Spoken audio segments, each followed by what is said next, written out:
معلم،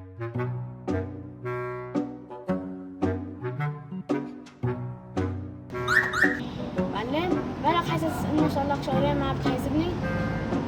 حبيبي ما بتعرف انه انا من الصبح ما بحب ادفع مصاري؟ خلص وذكرني بعدين. إيه الله يتوب علينا من هالمصلحة.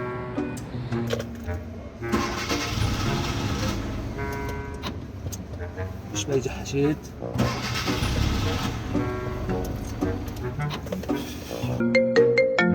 ايه استاذ داي اطلق معي بلا الشغل كله استاذ بلا وزن على الله.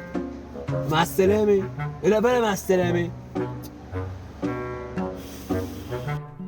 ايه، لا اعتراض على حكمك يا رب. وينك انت؟ حاني عم بتكلم. خير ايش بدك بالصبح؟ يعني ما بتعرف ايش فيه؟ ادفع مصاري. مصاري يعني انت ما بتعرف انا من الصبح ما بحب ادفع مصاري، واليوم العون فصلوني من الشركة وما بغي شغل. خلص بعدين.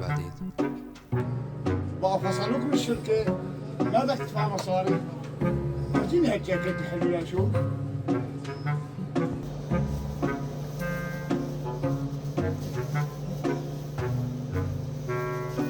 دي بالك عليه ها.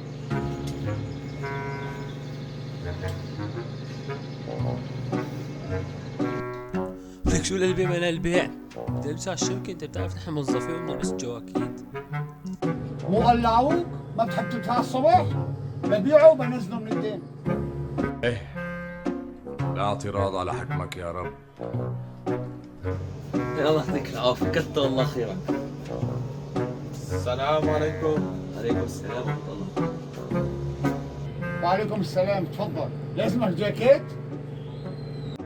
لا الله يجبر عنا حاجتي في البيت. بس هيك سؤال صغير، دلونا هون بالحارة على واحد اسمه يوسف، بتعرفوا شي؟ اهلين وصلت، هذا هو يوسف قدامك بشحمه ولحمه. تفضل قمر. يا استاذ يوسف. لا ابو استاذ ولا شيء، قلعوه من الشركة. الله يسامحك. يا استاذ يوسف، انا محمد من شركة الاتصالات، فايتينا عشان نصلح كأني صلح سنة ضوئية ما تدفع الفاتورة، فمضطرين نسحب منك الخط والموبايل. لك انتم ما فهمتوا انه انا ما بحب ادفع الصبح؟ هو يمكن صار لي سنة او اقل من سنة، ما صار سنة، ايش بكون؟ بس هي قصة جديدة والله، تسحبوا الخط مع الموبايل.